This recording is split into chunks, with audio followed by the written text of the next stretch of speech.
afternoon. On behalf of Jacksonpal Pharmaceuticals Limited, makers of Doxypal DRL, doxycycline 100 mg capsules, the drug approved by government for treating COVID-19 patients. In the fight against coronavirus, Lycorate soft gels provide the required defense to boost the immunity and equilibrium tablets.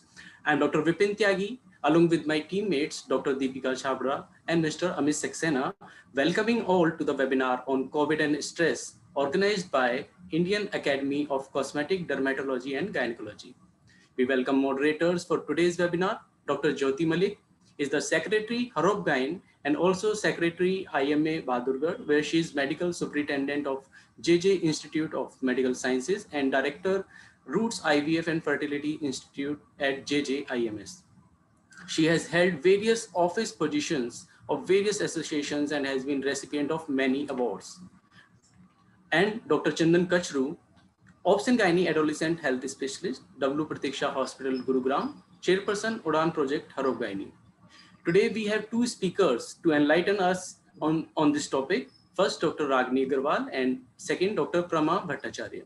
Dr. Ragini Agarwal is National Vice President FOXI, President IACDG, IMA Haryana Chairperson for Academics and Public Health Education and Founder Chair, Aesthetic Health Committee of IMS. Dr. Prama Bhattacharya, Consultant Clinical Psychologist, RCI registered. She is joining as Assistant Professor at Jindal School of Psychology and Counseling, OP Jindal Global University, Sonipat in July. She has several publications in various international and national journals to her credit. We welcome all attendees from across India and abroad who have joined us today. Please keep posting your queries by text in the Q&A box, which will be answered at the end of the session. I will now request Dr. Jyoti Malik ma'am to kindly initiate the proceedings. Thank you, Dr. Vipin. Thank you, IACDG and Jackson Paul for hosting this important webinar. And at the outset, I always, as usual, appreciate Dr. Ragini Agarwal ma'am, who is Vice President FOXI and who knows what the topic we have to choose. And all of us are fighting with stress. And very rightly, ma'am has taken up this topic today. And I invite ma'am to speak on COVID and stress. Over to you, Dr. Ragini, ma'am. Thank you, Jyoti. Very good evening to all of you. Thank you so much for joining today's program. This is one of the first in the series which we are coming from the platform of many platforms like Haryana IMA, HarOBGYN, for the stress during this pandemic time. So we will start in this first COVID and stress, although we have done two more and we have discussed how to manage the COVID and little bit the stress. But now we are going to focus more on the stress in this webinar and the coming webinar on 27th of May and the 3rd of June and so on. So what we are going to do first, we are just going to tell you today that what is stress and how stress affect our whole life. And today everybody knows how COVID is affecting us in a way and what are the clinical implications of the COVID. Every layman even know what is the IL-6 and what is the effect of the steroid and how the whole system is changed. So in this particular start of our series, COVID and stress, the first thing everybody should understand what is stress. And when you are stressed too much, you are really playing havoc with your own life. And everything, all chronic diseases, chronic changes in your body starts with the stress. And I think it is the stress of the pandemic which has done a lots of change inside your whole system. And because of that, the second wave has taken such a big toll on everyone, along with other reasons, no doubt. So stress is something which we have to manage in our day-to-day life. Although it is very easy to say that stress we can manage, but very difficult to control it.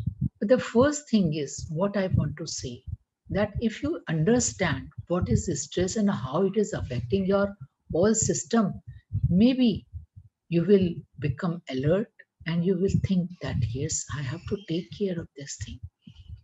It is a thing which is really silently killing us from inside. And the only person who can take care of this changes, it is you and nobody else. We all know when we talk about any chronic disease, whether we are talking about PCOD, whether we are talking about diabetes, whether we are talking about the obesity, stress plays a big role. And not only that, we all know when we talk about the infertility, stress has a role. And this one thing which is least talked about is the prenatal stress in a mother, which changes the whole life of that baby who is in the uterus. So today I am just going to discuss in my talk about the stress, what is clinically it is. Then Dr. Prama, a psychologist, she will talk to you how to cope up with all those grief in the pandemic. Then our two moderators, they will discuss other aspect of the stress which we are having. I'm not going to focus at all on the stress which is because of other reason. The only thing, the clinical implication of stress on your body, which is an important thing for you to understand to cope up of the not only your own stress. If you are aware as a clinician, only then you can talk to your patients in society, in your post, in your social media, and we become a ambassador to reduce the stress in the society, in the family, in yourself. So, if we talk about the COVID as such, COVID is an enigmatic disease process. It affects everything in your side. And day by day, when it starts in the last year, and till today, things are changed and changed. The medicine which have started, the procedures which we have started, what we have thought of the COVID initially, and what disease it has come up today, whether it is still we are thinking in a right direction or not, we can't say. Even the vaccination for COVID is a stress for everybody, whether we should take or not take, if we take which vaccine, how much gap is there, who is the candidate. So everything is COVID related is a stress. And stress itself is a master of worsening all disease process. When you are under stress, your body is in a mode of fight or flight. And at that time, along with that, if a disease come inside you, you're already on a rope balancing yourself, and you will just pop up with a disease which is still in an under process to be understand. The all protocols in an initial stage, we can't say whether it is right or wrong. And so many directions has come. Everybody today wants to treat, whether it is my uncle, whether it is my sister, whether he is doctor or not. Everybody knows, yes, I can treat the COVID because my family was suffered from the COVID and this is the treatment. So this type of social media education also put a stress on you. So let's see what is learning and how to fight, starting from today to the one. Our next coming 6 webinars are going to be talking about only COVID and stress in a different way with the different speakers. And many renowned psychiatrists are going to join. So I request you all to join our next webinars also.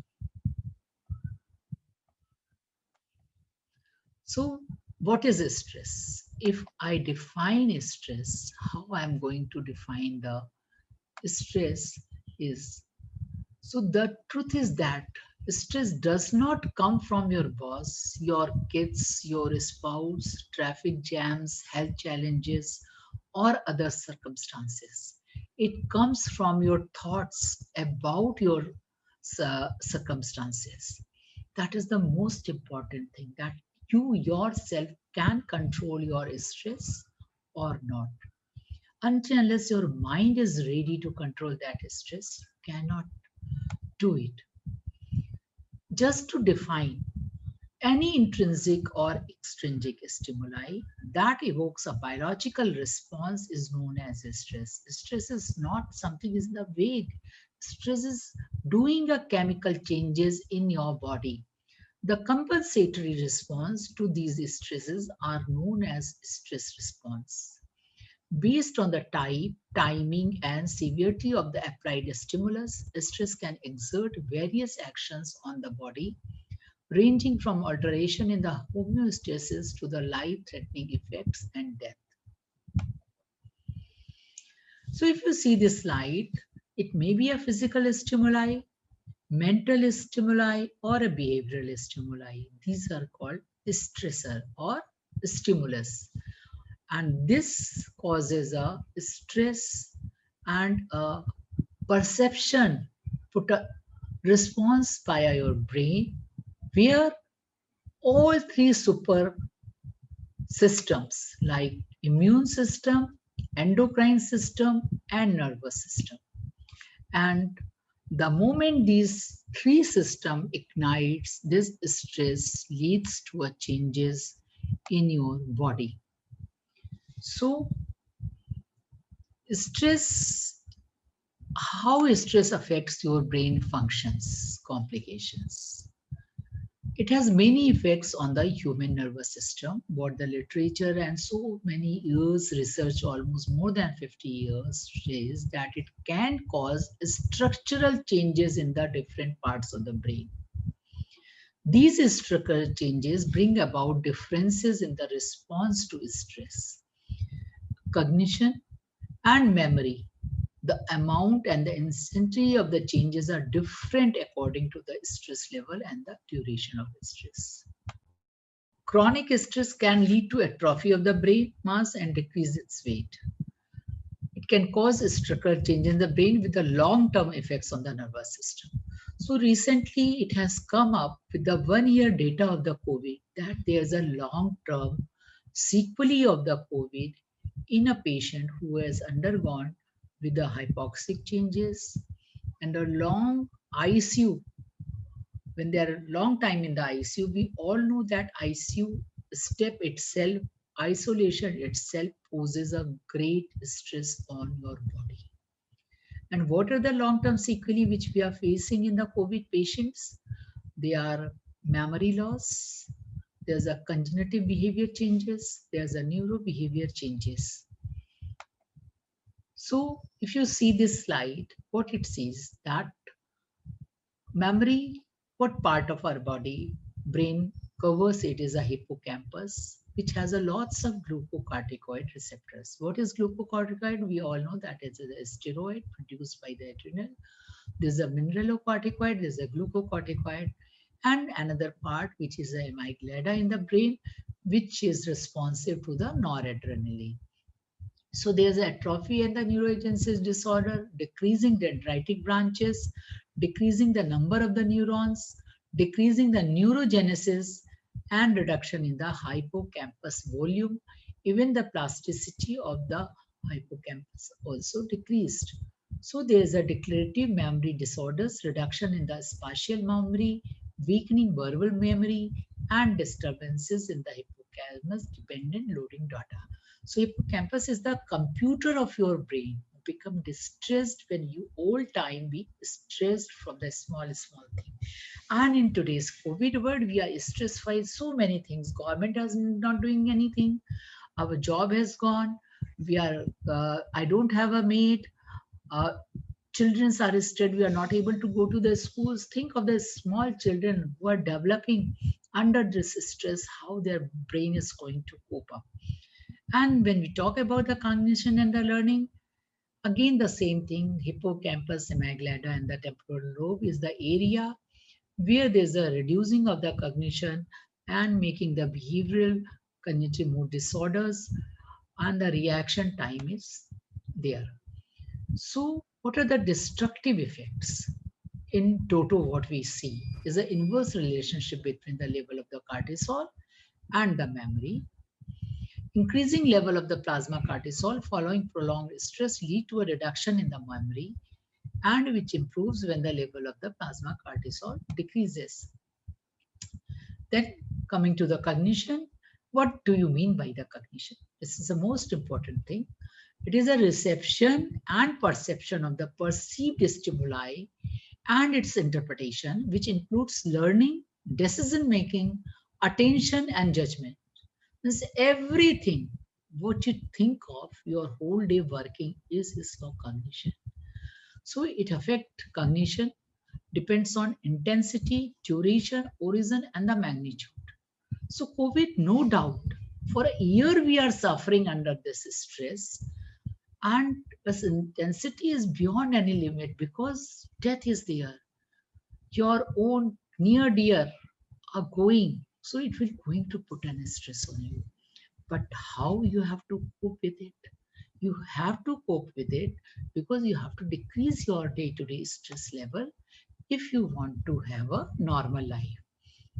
It activates some physiological system also like autonomic system, central neurotransmitter, and the neuropeptide system. And the hypothalamus, pituitary, adrenal axis. I think we have few non-doctors also.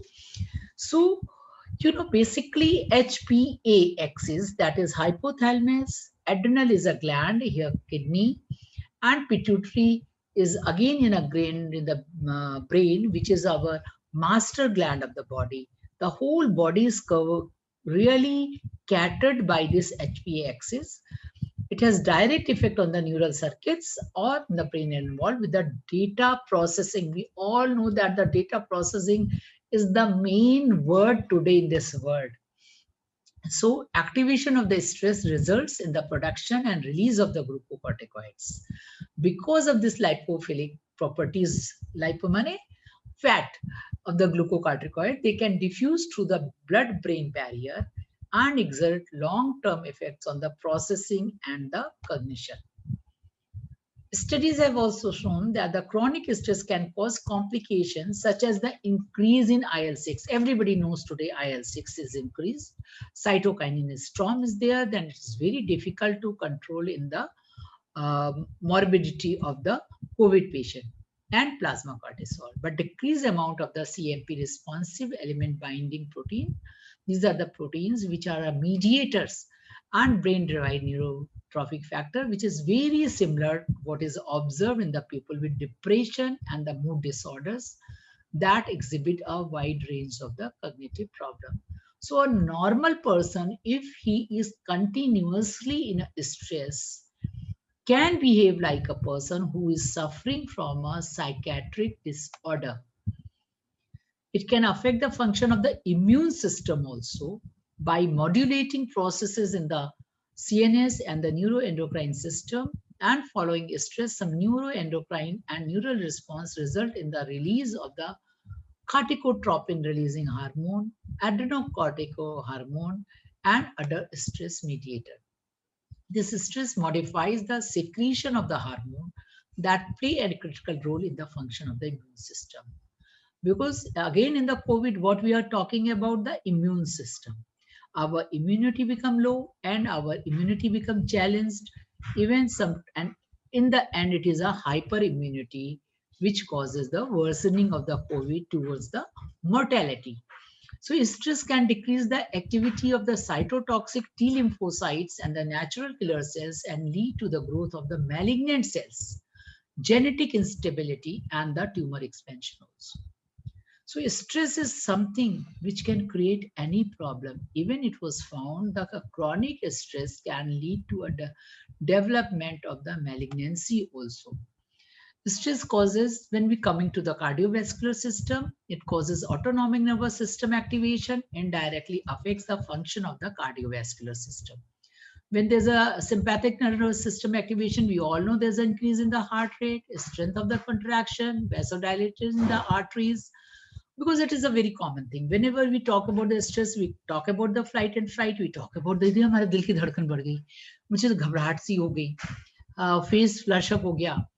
So narrowing of the veins, contraction of the arteries in the spleen and kidneys, and the decreased sodium excretion by the kidney. When there is a parasympathetic nervous system activation, it leads to a stimulation of the limbic system. And there's a decrease or even a total stopping of the heartbeat. दिल का एकदम से धड़कन रुक जाना कि डर के मारे वो तो मर सा गया. Decreased contractility, reduction in the guidance of the impulse by the heart stimulus, and peripheral vasodilation and a decline in the blood pressure. So stress can modulate vascular endothelial cell function, increase the risk of the thrombosis. Now I am coming the third part. When we are talking about the COVID, we are talking about the thrombosis, we are talking about the endothelial vascular injuries, we are talking about the muscular pain, which is mostly because of the microvascular ischemia in the pain. I've talked to many post-COVID patients in my the pregnant patient who says कि doctor ऐसा लगता है कि मेरे पैर को कोई चाकू से काट रहा है. So there's an increased platelet aggregation also. So by being a stress, we are making ourselves more susceptible to COVID, and COVID towards the more major problematic also. So several studies have demonstrated that the psychological stress decreases the microcirculation in the coronary arteries by an endothelium dependent mechanism and increases the risk of the myocardial infarction. Mental stress indirectly leads to potential engagement in risky behavior of the heart, as smoking, directly leads to stimulation of the neuroendocrine system as part of the autonomic system. Now, this risky behavior that impact the cardiovascular health can be summarized in the 5 categories: increase in the stimulation of the sympathetic nervous system, initiation, the progression of the myocardial ischemia, development of the cardiac arrhythmia, stimulation of the platelet aggregation, and the endothelial dysfunction. The moment there's an endothelial injury and your blood can be collected there, embolism, thromboembolism phenomena can be increased. So coming to our GI complication, the effects of the stress on the nutrition and the GI system can be summarized. A, stress can affect the appetite. This effect is related to the involvement of either the ventral tegmental area, and it is a bilateral interaction. And secondly, stress affect the absorption process, intestinal permeability, mucus and stomach acid secretion, function of the iron channels, and GI inflammation. Also increases the response of the GI system to the inflammation, may react to previous inflammation, accelerate the inflammation process. And mast cell itself play a crucial role in the stress-induced effects on the GI system. Patients will have a diarrhea, IBS-like symptom, colitis can be increased, or colitis-like symptom can be increased, which we see in the COVID. Patient can present with the. So stress has a various effect, as we have seen, that appetite modifying, GI tract movement, digestive function, and GI system inflammation. Not only this, it will affect your endocrine system also in a big way. This I already talked about the HPA axis. It can completely activate or change the activity of the hormone. So what is next? This is the stress, which is otherwise also having a havoc in your life.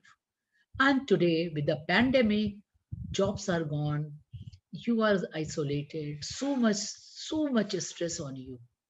So either you will go with the tide or you go against the tide. If you want to save yourself, you want to save the humanity, you want to save the society, you have to think to curb the stress. And for that, we all are there with you. Everyone, even you will also work for others to take out the stress. Everybody, so many webinars by so many great people are coming. It is our a very small effort towards the society to talk about the stress, to decrease the stress. So how to cope corona stress? I have not talking anything from the net. I'm not talking anything about what the literature says. I'm not going to talk about anything which big psychologists or psychiatrists are coming with all the data or everything.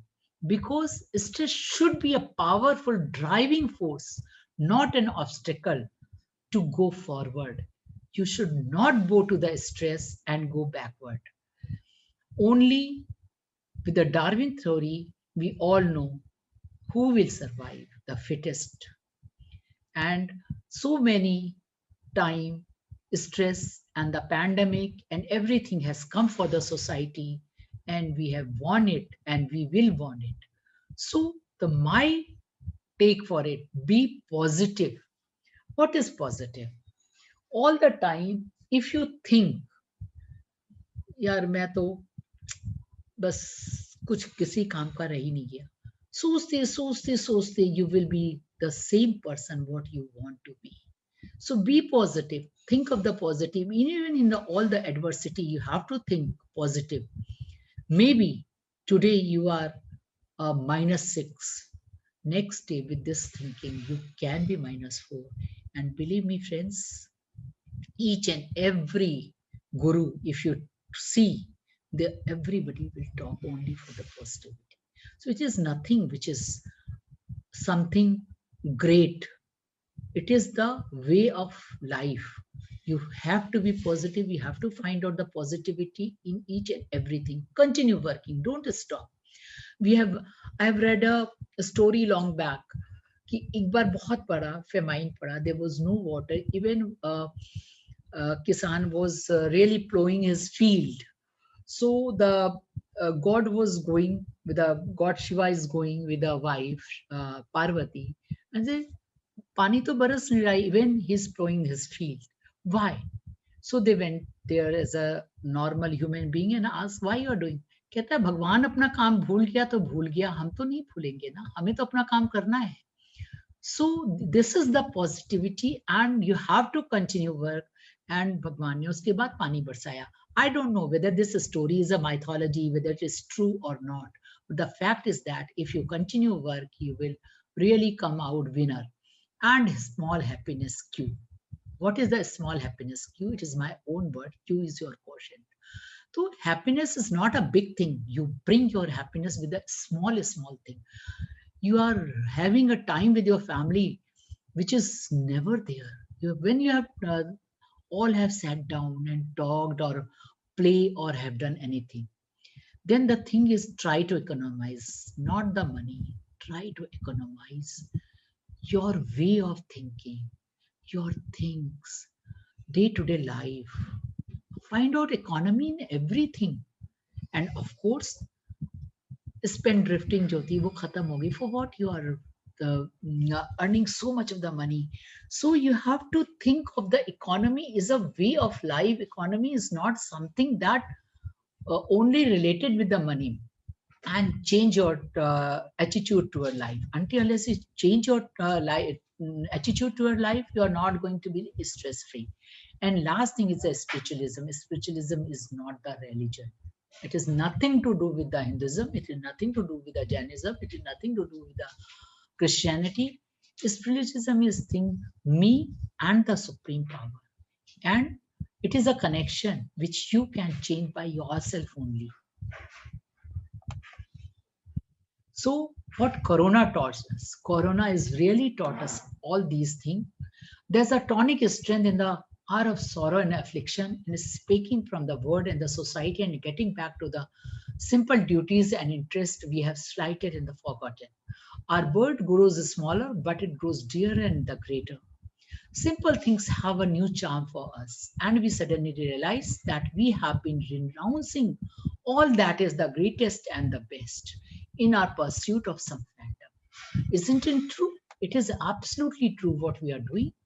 So essential of life is a family, friends, and the health, which should be our priority. And how we have to change in our lifestyle from diet, exercise, and the stress-free life is the biggest thing.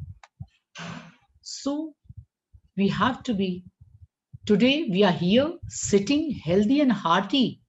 We should pay our gratitude to the Almighty. And community needs to have a greater appreciation for the significant role that stress may play in the various diseases. Changes in the lifestyle, daily exercise, healthy nutrition, and the stress reduction are as important as the therapeutic intervention as the pharmacological treatments. So my dear friends, We will change ourselves for a better tomorrow. We will come out of this pandemic even much, much better. Thank you so much for your patience. Thank you so much. Thank you so much, ma'am. It was absolutely amazing. A session which was absolutely needed, and you have pinned up exactly what stress is. I will just take half a minute to revise what you have told me, that stress affects the HPA axis, it affects the autonomic neurosystem, it affects the CNS, it increases the cortisol, it increases CRH, the corticotropic hormone, it increases ACTH, and thereby it affects our T lymphocytes, new cells, increasing the hyperimmune response. Then it affects the CVS. It increases acts on the sympathetic nervous system, increases the heart rate, acts on the parasympathetic nervous system, decreases acting on the limbic system. Then it acts on the endothelial cells, causing microvascular ischemia. Also, it increases the platelet aggregation and may lead on to thromboembolism, what we are all seeing as DIC in our cases of COVID. And last but not the least, it also affects the GI system, leading on to diarrhea, loose motion, ileitis, colitis, etc. And also the endocrine system affecting the infertility. So that as a whole, stress is affecting all our systems, and ma'am has actually taught us exactly what stress is. Thank you so much, Dr. Ragini ma'am, and also the ways that you have, in a nutshell, how to deal with it. And more now Dr. Prama will tell. Over to Dr. Chandan for the next session. Welcome, Thank Dr. you, Prama. Jyoti. Thank you so much. Welcome, Dr. Prama, for the next session, and you will tell us looking beyond the loss and grief of the pandemic. Ma'am, where ma'am has started, you can take it forward now. Welcome. Thank you so much, Dr. Chandan. My topic today is hope, looking beyond the loss and grief of the pandemic. As ma'am has told, that stress has enough number of experiences on our lives, on our everyday life, on health and our physiological systems, our psychological systems. Ma'am has covered that part, and I'm not going to talk in detail about that. However, what I would talk about is how much we are going to looking forward towards the end of the pandemic, beyond the grief and the loss that is the pandemic is forwarding us with. The phenomenal effort and the huge sacrifices that all the frontline workers are making, particularly the medical professionals are making while caring for us during the pandemic, is immensely acknowledged. We also understand that responding to this long-term incident may affect your mental health, moral, and resilience. In this presentation, I would attempt to share some of the most valuable, timely, helpful information for you and your colleagues to address the healthcare workers' mental health and resilience. Hope it helps. So, who is at risk? Risk is a complex issue. Presumably, we mean at risk of developing or exacerbating the stress reactions that compromise an individual's well-being, occupational function, and as a result of potential to compromise the mission. We are all at risk given the convergence of these factors. Nobody is immune to this risk. As highlighted here, risk factors might manifest during all stages of the disaster, and it might amplify or buffer against the stress. Some of these factors might present starting in the pre-disaster event, and some emerge as the result of the disaster's characteristics, and others from aspects of the recovery phase. So the chronicity and the uncertainty associated with the pandemic is what is making the stressors intense for us. Stress encompasses ways that our body and brain respond to something you perceive as a demand to your environment, and ma'am has covered this area in an extensive manner. As a healthcare professional, your career requires you to respond to multiple stressors in your everyday life, and you are likely to be already experienced in handling stress management and the issues that arise from it. However, what is making it difficult for us right now is when we are running short of time to recover between two stressors.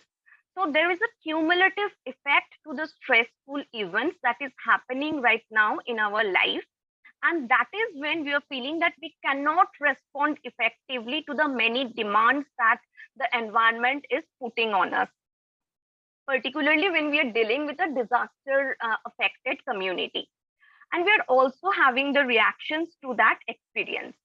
And as a reaction to the stressful experiences, we are facing burnout, moral injury, and compassion fatigue. So, what is a burnout? A burnout is a state of extreme physical and psychological exertion brought on by the demands of certain profession, in this case, the mental health profession or the healthcare profession. So, what happens? Why burnout happens? Burnout happens because of increased workload, work time, uncertainty associated with the pandemic, high risk exposure, our rigid work policies where there is no leave or there is not enough manpower with us, stigma associated with the frontline workers that is present in the society, guilt that you are coming back to your family with the virus, reduced self-care, physical isolation, lack of insurance in your work life. All these are leading to a burnout as a result of all these factors. The second thing that we are experiencing is a moral injury. It is a psychological distress that results from actions or lack of them which violate someone's moral or ethical code. So what is happening here in present situation?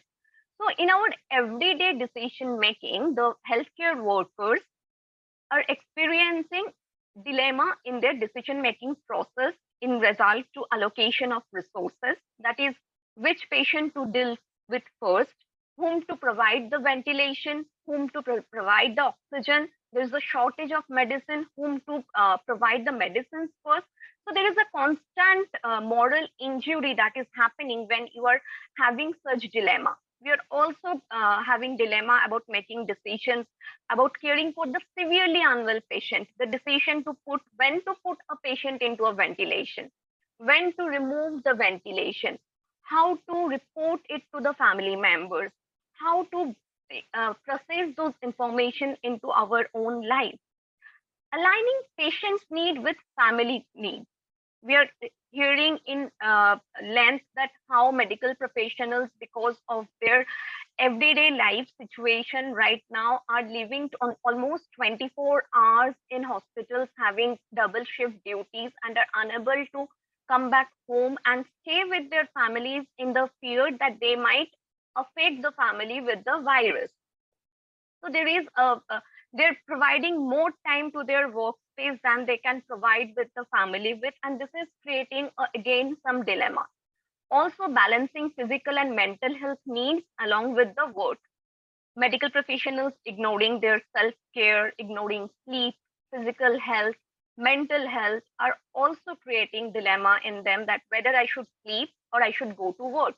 If I'm staying away, do I study for my exams that are coming up or do I sleep?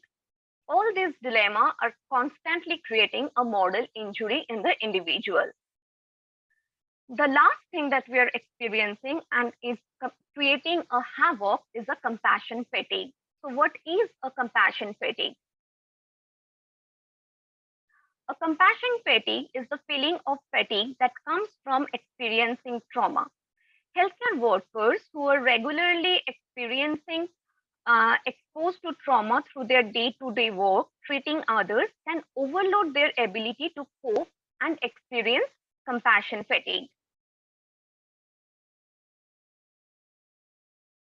So, what is happening when we are experiencing burnout, compassion fatigue, moral injury? Response to extreme of stress and trauma to which persons are exposed during pandemics and other disasters manifest predominantly as disaster reaction. Your sleep is affected, cognitive abilities are reduced, there is a decreased sense of safety, physical symptoms, and there is chronic fatigue, emotional blunting, mood swings, interpersonal conflict. The second one is healthcare, health risk behavior. There is substance abuse, disrupted work-life balance, restricted activities. Now, predominantly the distress reaction and health risk behaviors with some people developing psychiatric disorders might also happen. Psychiatric disorders like depression, PTSD, anxiety, complex grief. However, distress reaction and risky healthy behaviors typically emerge early on, whereas psychiatric disorders take weeks, months, or longer to manifest.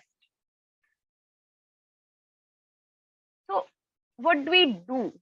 We are experiencing moral injury, we are experiencing compassion fatigue, we are burned out. We understand what to do. We need to measure and observe the risk. Now, assessment is an ongoing process and we can be carried out by individuals, peers, supervisors, and others. Now, when do we need to understand that a red bell, a red alert should be played? So, as we can see that this is the model that is followed by the militaries, where they provide that there is a self-care and social support can be provided when an individual can function normally or are reacting to common and reversible distress. However, if the individual is falling in the parameters of significant functional impairment and clinical disorder, severe and persistent and functional, professional care must be taken. But whose responsibility is it to identify when a person moves from being theoretically at risk to experiencing stress and psychological difficulties? Self-assessment is the first one, followed by peer assessment. Your friends, your colleagues can also observe and measure that whether one is shifting and drifting from these parameters. Supervisors and family members can also do it. Measuring stress and resilience can involve both formal and informal processes. In addition to clinical measures of mental health symptoms, leaders can review human performance factors to better understand risk levels in their staff. Similarly, family members can also point out noticeable changes in one's behavior, like reduced sleep, reduced appetite, mood swings, emotional blunting, irritability. All these factors can be pointed out by family members. If you are experiencing these symptoms and you can notice the symptoms and changes in yourself, ring a bell, talk to someone. Now, even if there is a high quality, operationally effective strategy to identify factors that might increase risk, solely identifying them is incomplete and insufficient. For example, during this pandemic, we identify healthcare provider who is emotionally fragile and beginning to miss work. It is critical to have a strategy in place that addresses who contacts the person, provides support, develops support intervention to help, and the like. Such strategies will reveal contributory factors that should focus on mitigation efforts. What can be done at an individual level? Dr. Ragini talked about self-care. It is absolutely the first step where you can stop experiencing stressful reactions. Self-care is the first step. Sleep, healthy eating, hydration, exercise, using media wisely. We have all been asked to not be physically be there in the out in the market or in the society. We have been asked to isolate ourselves physically, not emotionally. Social isolation does not mean you have to emotionally isolate yourself from your loved ones. Stay connected with your friends, with your family members, with your colleagues. Talk about your feelings. It is important that if you're experiencing some loss if you have lost a patient, if one of your patient is in critical care and you are feeling bad about it, you're feeling angry, irritated about it, talk about it with someone with whom you can share. Self monitoring is another very important thing to do. Take notice of changes in your everyday emotions and physiological changes. For example, if you're experiencing hot flush, shortness of breath, dizziness, numbing of your limb extremities, headache, body ache, do not ignore. These might be somatic symptoms, but this might be related to your stressful reactions. Keep monitoring the parameters if you are already diagnosed with any chronic physical illnesses, for example, your blood glucose level or your blood pressure. Do not ignore your physical health. Do not ignore the medicines that you are supposed to take every day. Self advocacy. Speak up when things are wrong. Your voice matters. Ask for help. It is critical and it is crucial. Asking for help does not make you a weak person in comparison to your colleagues. Asking for help shows that you are brave enough to acknowledge that you are in trouble, and receiving some help from someone, professional, friend, social support might make you more functional than you are at now.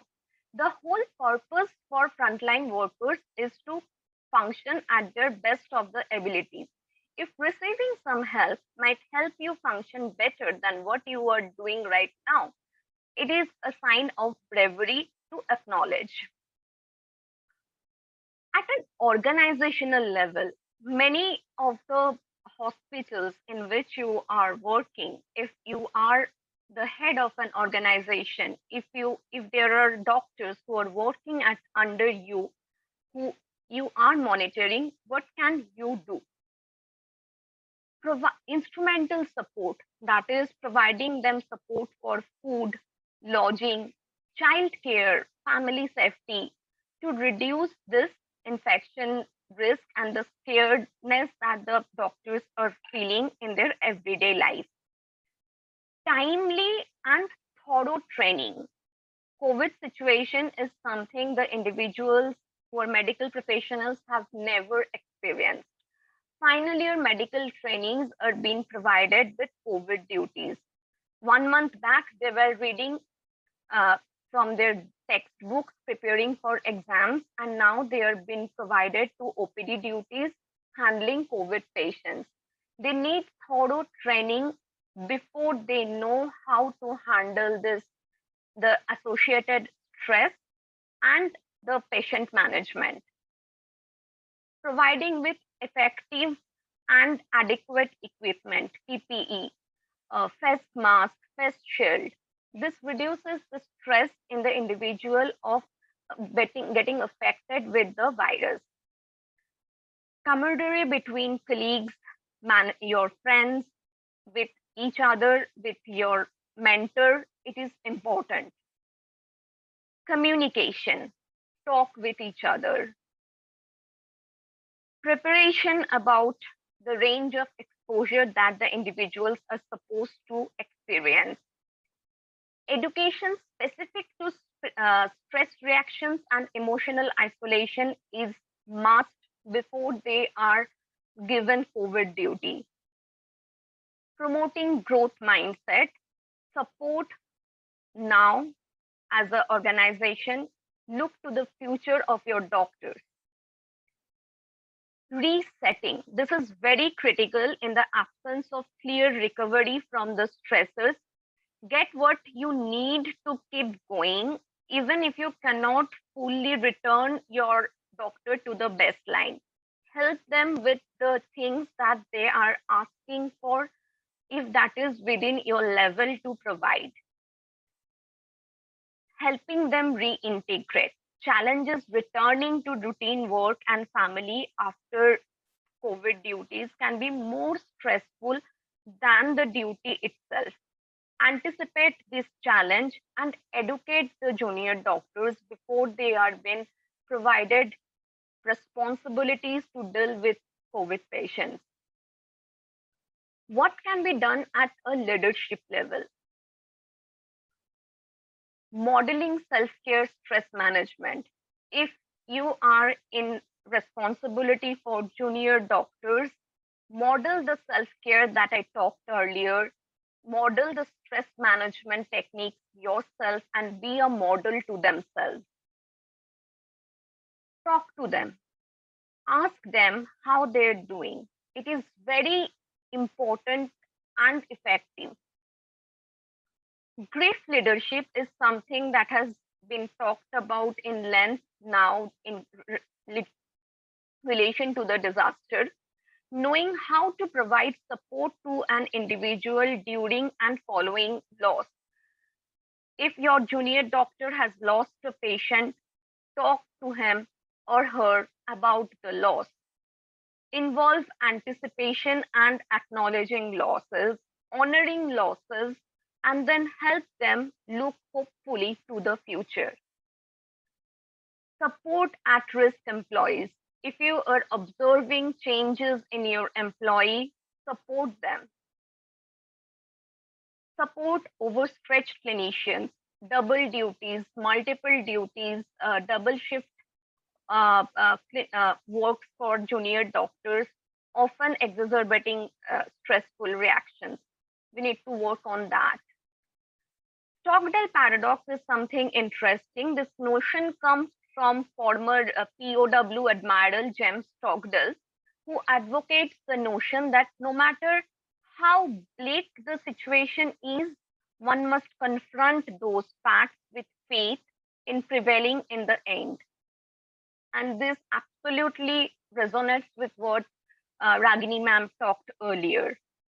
Destigmatize mental health. It is a common phenomenon among medical professionals who find it difficult to seek professional help for their mental health. There are cultural, logistical, and procedural reasons healthcare providers refuse to seek assistance for mental health conditions. However, every institutional leader has a duty to stigmatize help seeking, particularly about mental health, and make mental health support available. These are some of the helpful resources that are available online.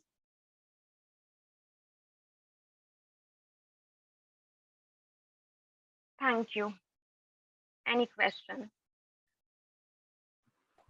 Thank you so much, Dr. Prama, for making it very simple for the people to understand how to deal with stress at various levels, individual level, the leadership level, etc. We will be discussing such scenarios in our discussion now. And with me is Dr. Jyoti, who have already been introduced with Dr. Jyoti. I will now start sharing my screen for the panel discussion on COVID stress and how to manage the simple scenarios.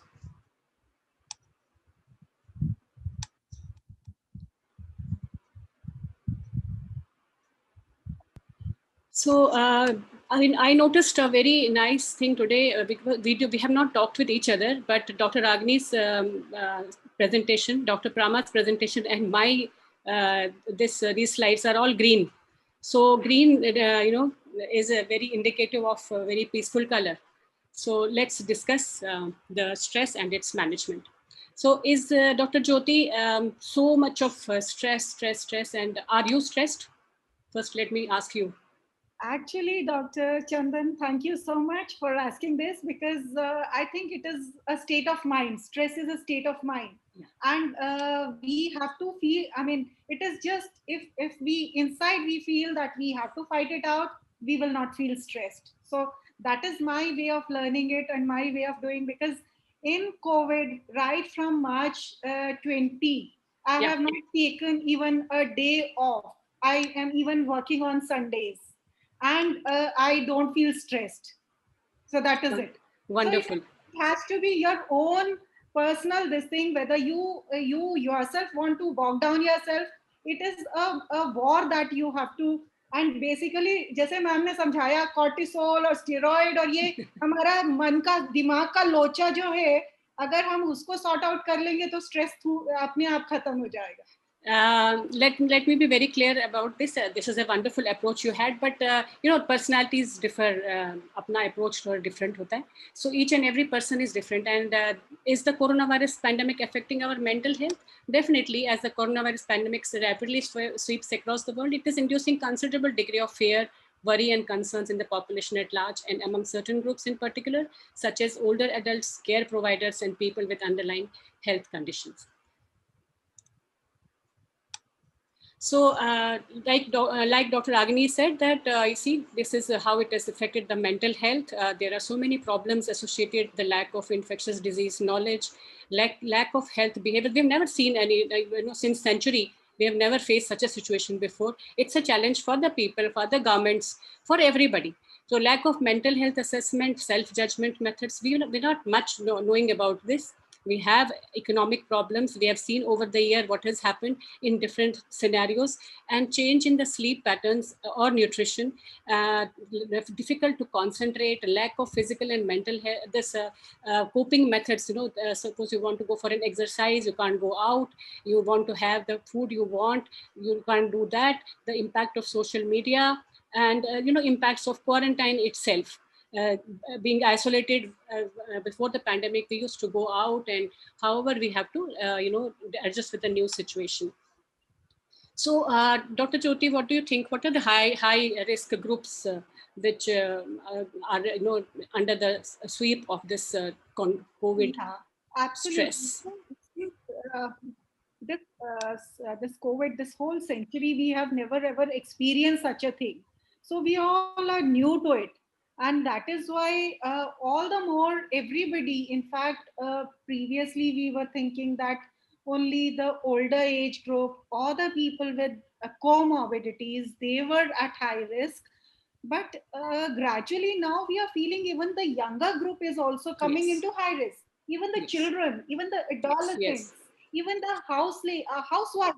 Yeah. So it is, I mean, those who have very categorically put it in this beautiful PPT that you've made, that, okay, we all are the high risk groups, we all consider the old age people, the people who are staying alone. In fact, जो old age के couples हैं जिनके बच्चे शायद दूर हैं, दूसरे state में हैं, कहीं और काम कर रहे हैं, कॉर्पोरेट्स में काम कर रहे हैं, और they are in some other country, they are staying alone. Those are the people who really, और उसमें से भी अगर बाय चांस किसी को एक को कोविड हो जाता है, तो the other person becomes all the more helpless, because then they even can't stay together in the same roof. They have to be in the different rooms if they are quarantined. And in case one person becomes serious and has to be in the hospital, actually we are facing so many issues here because बच्चे यहाँ पे नहीं है. In fact, I would like to tell you a simple example where my own chachi and chacha, my real chachi chacha, both of them got COVID. One of their son is in Singapore, the other son is in UK, and both of them, I have to attend to their calls. I have to attend to my chachi chacha, and I have to answer their things. I have to their queries, and they are also at unease because they cannot help their parents. So in fact, these are the people where the kids are staying away from them. These old age people are actually at very, very high risk. Then we have these people with comorbidities, the diabetes, hypertension, heart disease, even obesity, renal diseases. All these are the diseases with the comorbidities. And right from the time that COVID has started, these were the people who were categorically told that these are the people who are at high risk, and they have to be very, very careful and stay at home so as to prevent themselves from getting exposed.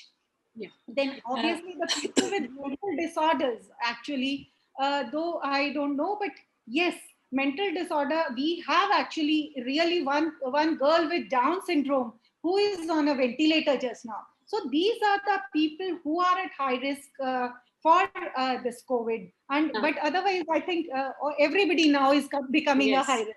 So I have categorized this part of it, that is that during the COVID-19 pandemic, people with higher level of education had greater levels of anxiety, depression, and stress. Too much of knowledge. So there was this English saying that ignorance is bliss. When you don't know much, you try to be, ignorant, and it becomes a blessing.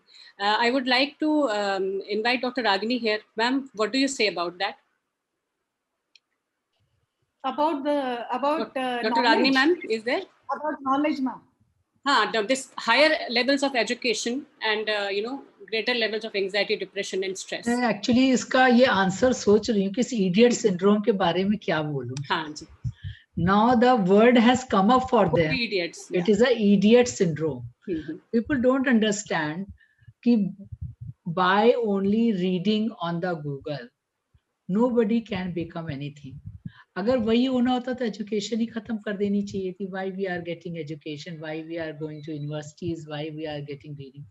Knowledge होना, चीजों को understand करना और उसको बिना सोचे समझे खुद वो बन जाने में बहुत अंतर होता है. तो क्वेश्चन क्या है आज, because of the social media, because of the Google, everybody is reading everything without understanding its deeper understanding.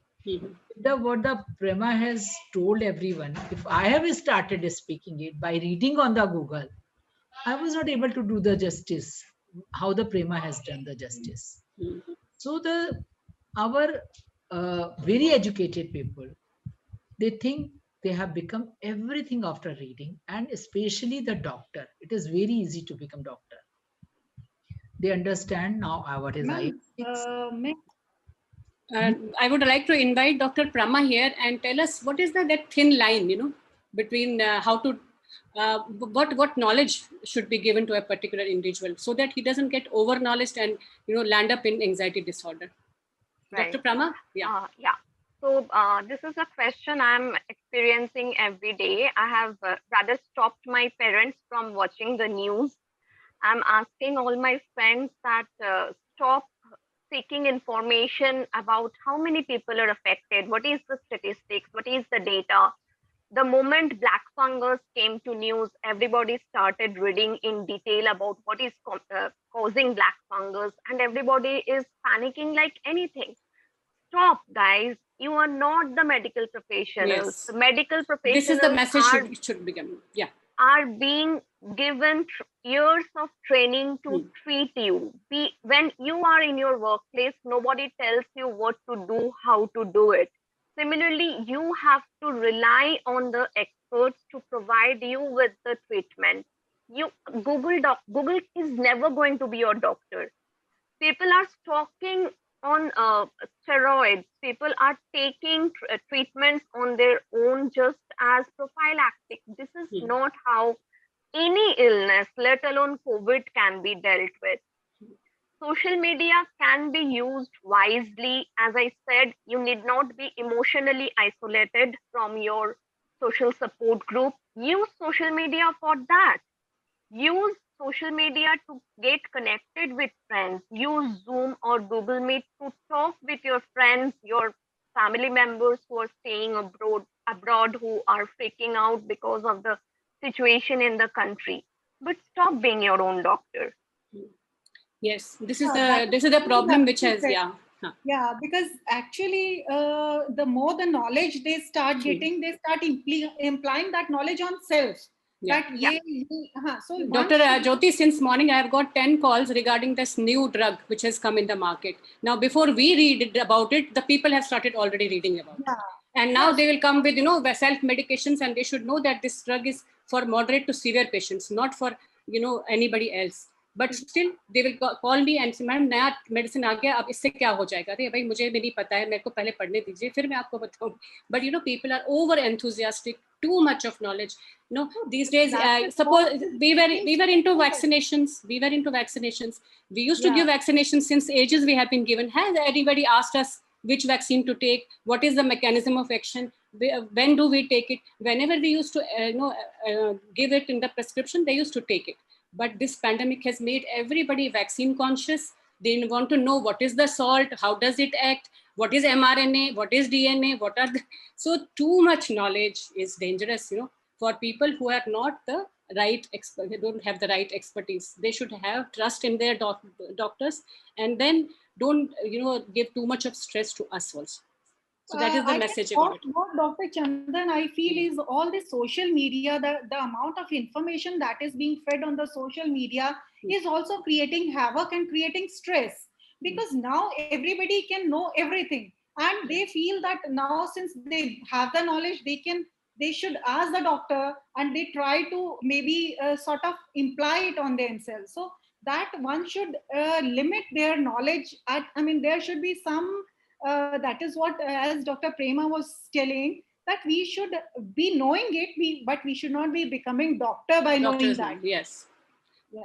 Yeah. So coming back to the health worker, Dr. Prema has very nicely, summarized everything about the health workers. So we, you were exposed to COVID. We have mortality in colleagues. We recently know that from the IMA, how many of our colleagues have died.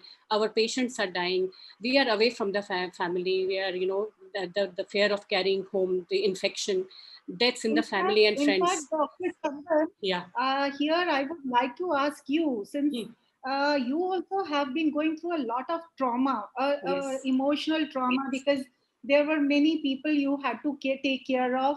And in fact, I think you lost your very near relatives, two of the very near relatives, in the last 10 days. Yeah. So that is what I wanted to, your sort of, how did you go through, how did you deal it with? I will not, lie that I was not, I'm still, under a lot of depression. And how I'm dealing with it is that, I lost my cousin Bhabi, who was 32 weeks pregnant and with the baby inside. There was too much of tragedy.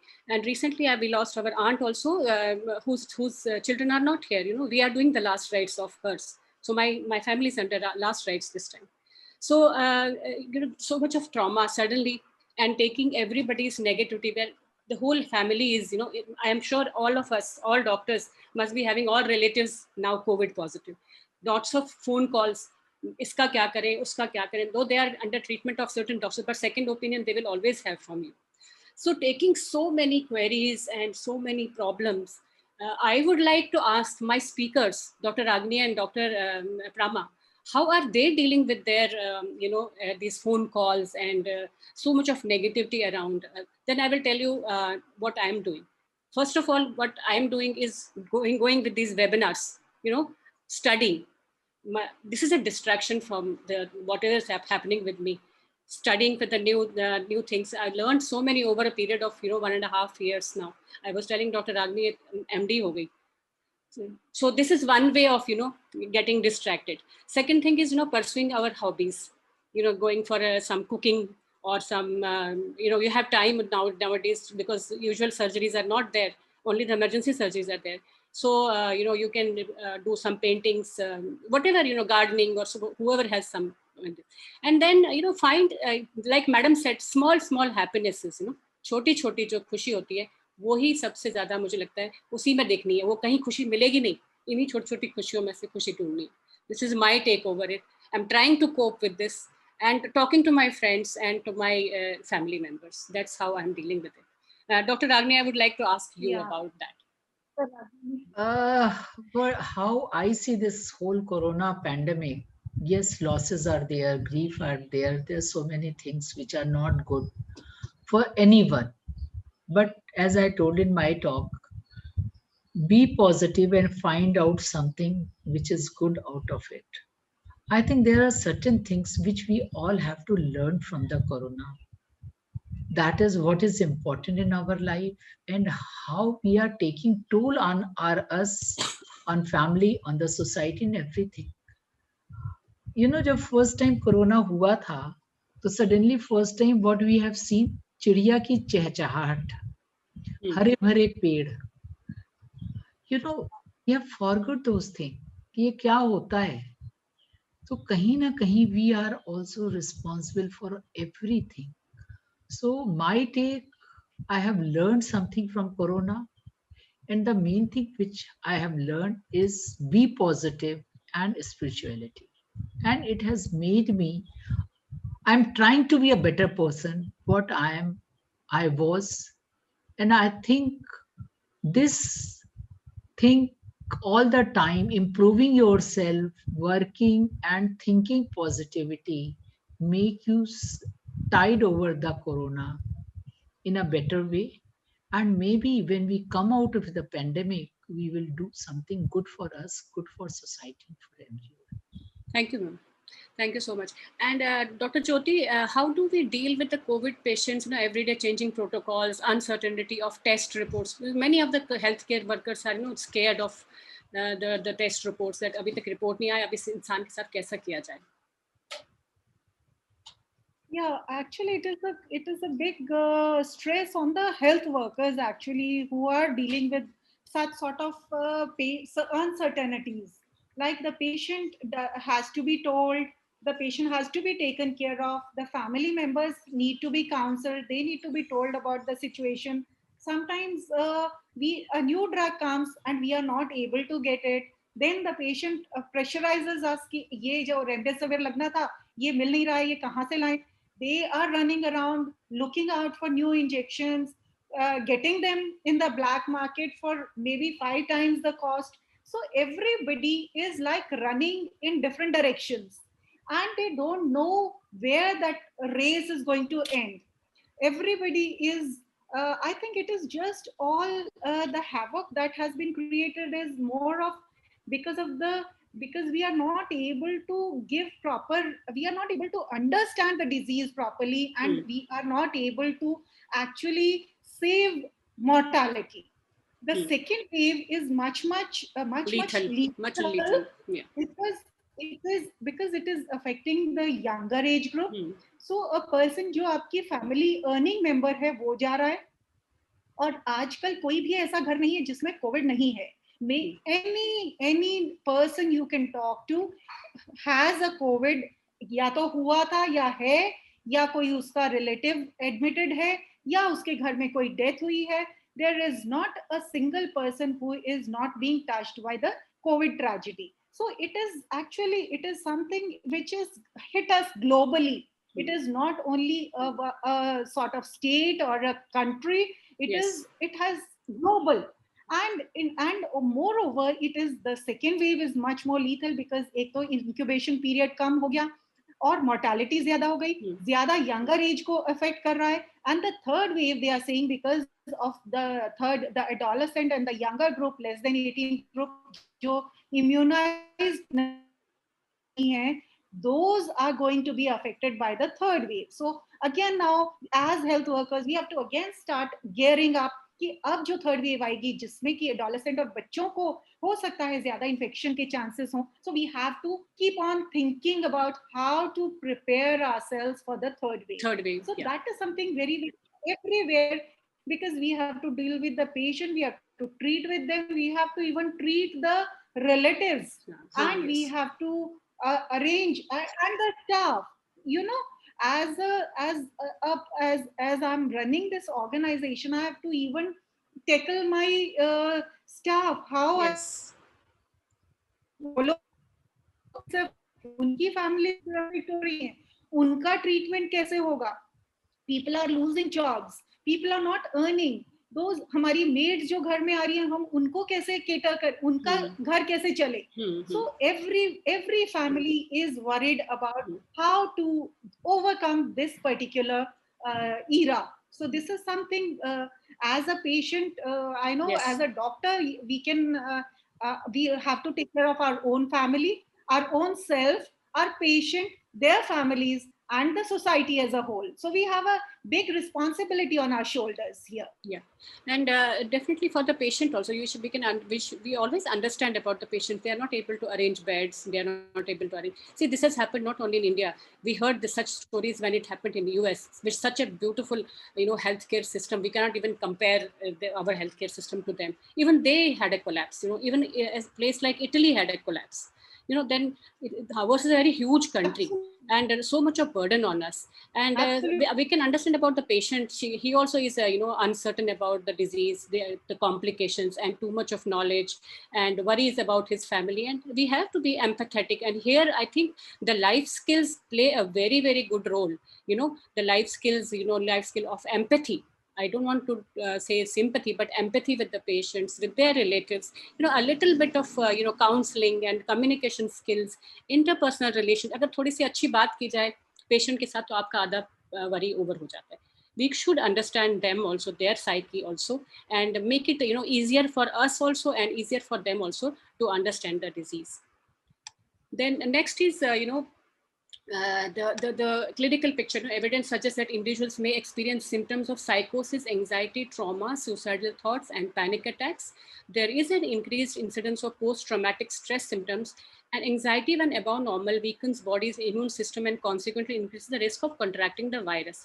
So I would like to invite Dr. Prama here. She tells us more about this psychosis, anxiety, and post-traumatic stress symptoms. Dr. Prama? See, in my presentation also, I said that it is not that just like that you develop psychiatric disorders. Psychiatric disorders take time to evolve. It is important that we nip the bud at the very beginning, understand first the distress reactions that you are experiencing. If you notice someone, one of your colleagues, one of your friends, family members, yourself, you are feeling any change in your everyday psychological reactions, like नींद कम हो रही है, भूख नहीं लग रही है, you're feeling that you're losing out on your energy, mood swings, irritability, anger outbursts. These are just this makes you feel more agey. If you are having these symptoms, talk to someone. As Dr. Chandan told us previously that she's talking to her friends. It is important that you talk about your feelings to anyone with whom you are feeling like talking. If it is not possible to talk within your family, talk to a professional. There is no problem in asking professional help. Go to a counselor, talk to a colleague, go to a therapist, whatever helps. It takes time to develop a psychiatric disorder, but if you should be on alert that you are having a psychiatric disorder when you find that you are not being able to function properly in your everyday life and your occupational life is hampered, your everyday life and daily activities is getting affected because of the symptoms that you are experiencing. Not all sadness or mood swings are results of psychotic disorders or depression. We use these terms very loosely. 5 days of sadness is not psychiatric depression. disorder. Similarly, if you have lost someone, if you are grieving over someone, it is not a psychiatric disorder. But if you see that the grief is prolonging beyond, now we are saying 2 weeks, but generally it is 6 months. If the grief is prolonging beyond that period, talk to someone, take help. If required, take medications. Another thing that I'm experiencing and have been experiencing for years with my patients and clients is that they're often very reluctant to take psychiatric medication with the idea that psychiatric medication causes addiction. No, they do not cause addiction. Addiction has a different whole property to cause in your body.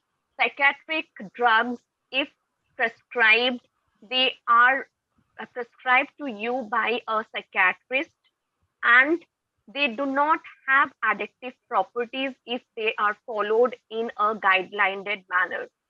So do not feel stigmatized against asking for mental health help. Thank you so much. So now we come to the next set of, the population, that is the students. Poor students are, they are having bad influences as well as good influences, I can say. So the good influences is, they are spending quality time with their parents, and parents are getting, involved with their children and their, their adolescents. Bad influences, too much of, sometime back we were talking of, screen time, too much of screen time. Now there is too much of screen time, and we have no other choice because everything has gone virtual. Now outdoor activities are restricted. There are lifestyle disorders because they can't exercise. They have eating disorders. They might, go into smoking and addictions if not, kept properly supervised. So yes, Dr. Jyoti, you want to add on that something? Yeah, I think you've nearly covered most of it. For the students, actually, because of the online thing, I don't know whether they could really understand what was being taught to them. Because जब हम class में teacher के सामने बैठ के सुन रहे होते हैं और पढ़ रहे होते हैं और बोर्ड पे लिखा होता है, that what effect that has on our minds, whether with the online thing, and half of the students just they keep it on. They keep it on and they just go off.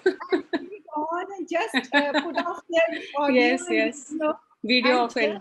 Whether that would really make them understand. And some of the children have not gone to the school also. They have just joined, and last year only, and they have not seen the school.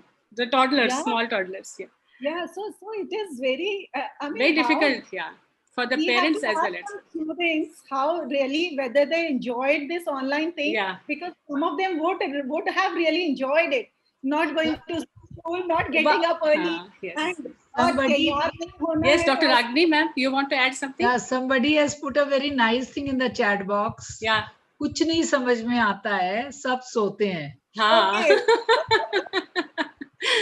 Yeah, ma'am, I just recently I did a school program, and out of 18 students, I could see faces of five children only. I don't know, I mean, whether the other people were listening also to whatever we were saying.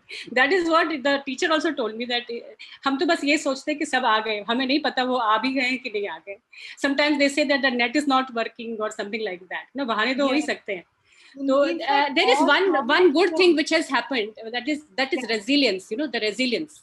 Resilience is so good. It's a life skill. Resilience is something, which such pandemics and such disasters teach us, to come out of that difficult situation. So I think these students will come out very strong. That's what I feel, that they have seen so much of worse situation now. उनकी ज़रूरतें कम हो गई, घर में बैठना ही बहुत बड़ी बात है. That resilience of sitting inside the home against their wishes. People who used to be outside the home most of the times are sitting at home. That is one part which has become good for them to learn how to sit at home. Number two is need and greed. The difference between what is needed and what was the greed. I mean, that even I as an individual have understood that too much of clothes, too much of everything not needed now. You can survive on minimal also. All the jewelry, all the wardrobe. Yeah. No. I would like to have your opinion of the speakers as well. Dr. Ragini, ma'am. Yes. So I think the husbands are very happy. My whole everything, the thing has changed, and what we have really chasing, is it really worth it to chase? Yeah. And जो हमारी पिछले 30 years की generation थी, उसने कभी देखा ही नहीं था, वो कभी भूखी सोई नहीं थी, उसने कभी ये सुना ही नहीं था. बहुत सारे, I'm not talking about the poor person. Yes. I'm talking of a middle class and above, जो आज सफर कर रहा है. उसमें से बहुत से बच्चों को मालूम ही नहीं था कि हाँ भाई क्या होता है कपड़े बनवाना, क्या होता है खाना खाना, एक थाली में खाना खाना, या रोज मलाई नहीं मिलेगी. So many things which has totally changed. We are living in a bubble which has bursted out. Yes. और मैम रागिनी मैम, कुछ तो अखबार में, I think newspaper, we read all the celebrities, they have become hand to mouth. Absolutely. They were talking about insurances now. Yeah. Yes. Yeah. So they are not able to afford. Yes. So they are not even able to get, because they are not working, they are not acting, serials नहीं बन रहे और ये सब. Half of them are feeling so much deprived that, and now they have learned the importance of how important it is to limit ourselves, to limit our sort of needs. Yeah, that's what the difference between need and greed, that has come up with us.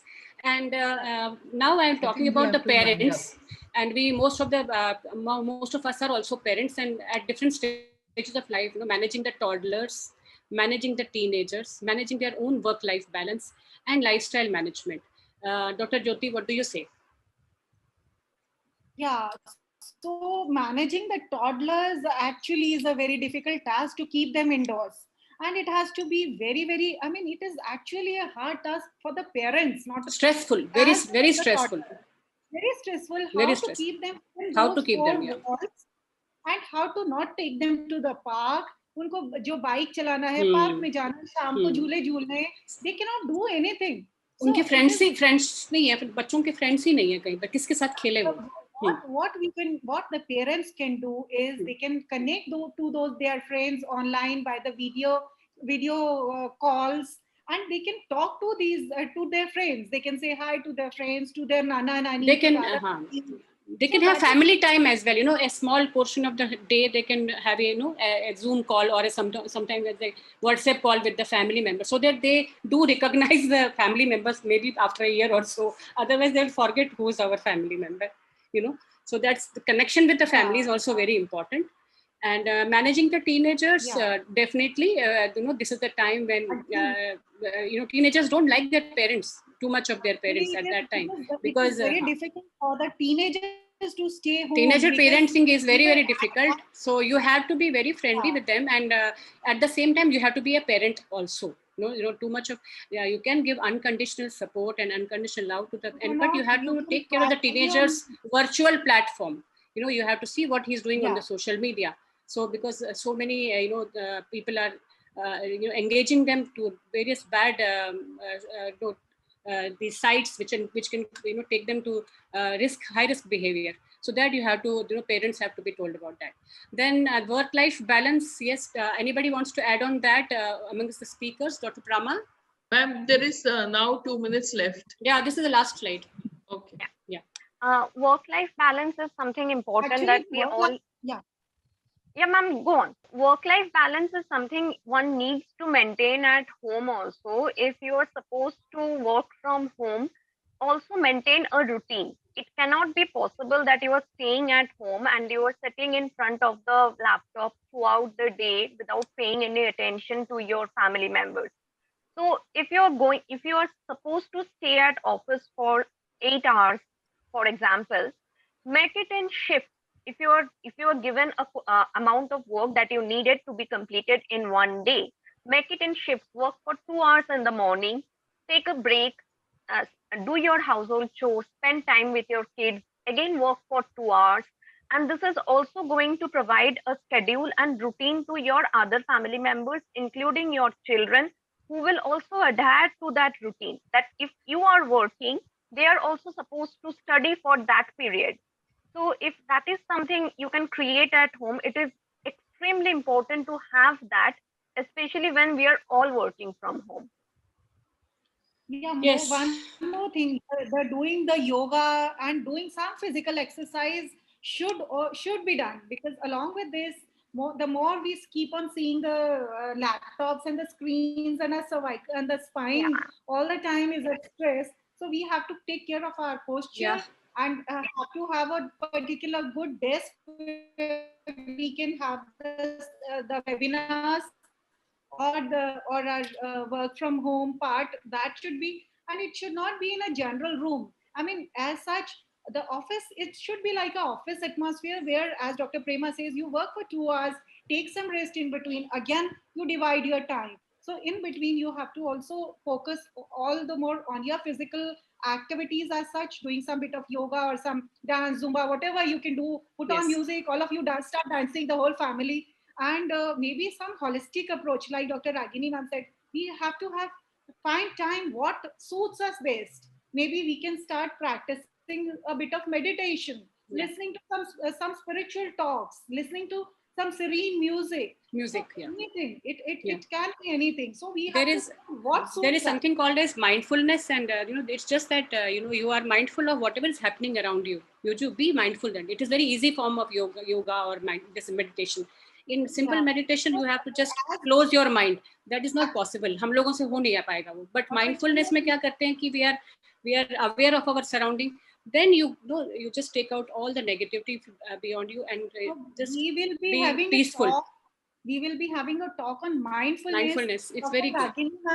27th, yes. we have a big 27th we are webinar. having. Have Yes. a good panel of psychiatrists there, and we will be having a talk on mindfulness and the post-social sequelae of COVID stress, and we have various case scenarios. So it is going to be a wonderful, again, a panel, a open forum which Dr. Ragini ma'am and me would be sort of moderating on 27th. So I would request all the viewers today who have joined in, it would be It is an absolutely public forum. It is not very much, but it is a no doubt it is a clinical, but we are stressing a lot for the general public also. So with that positivity around us, you know, the positive thoughts and mindfulness, spirituality, and like Madam said, positive approach. So with that, we end this this webinar. Thank you very much, Dr. Ragini ma'am, Dr. Prama, Dr. Jyoti, and Dr. Deepika for giving us this platform to discuss all. I hope, Dr. Deepika, all your questions have been answered. Yes, ma'am. Yes, ma'am. It was a very nice and really taken up so beautifully. Such nice. 27th. Yes. Yeah. 27th So we will meet again on 27th. And if you have any other questions, you can, you know, inbox that to either me and Dr. Jyoti or Dr. Ragini, so that we can take in this next webinar. Thank you so much.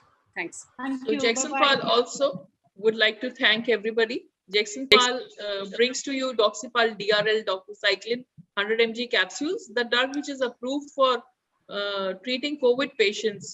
This drug approved by the government of India. Also in the fight against coronavirus, we present to you Lycored soft gels, which provides the required defense to boost the immunity. And we have our newly launched NariCal, the calcium tablets for all the needs. Apart from that, we have Endorec Dynogest 2 mg tablets for medical management of suspected and confirmed cases of endometriosis and endometriosis associated pelvic pain. So my teammates, Dr. Vipin Tyagi and Mr. Amit Saxena, join me to thank all of you.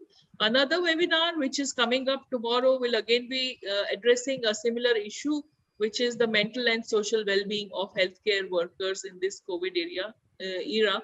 Please do join us. Thank you very much and bye-bye.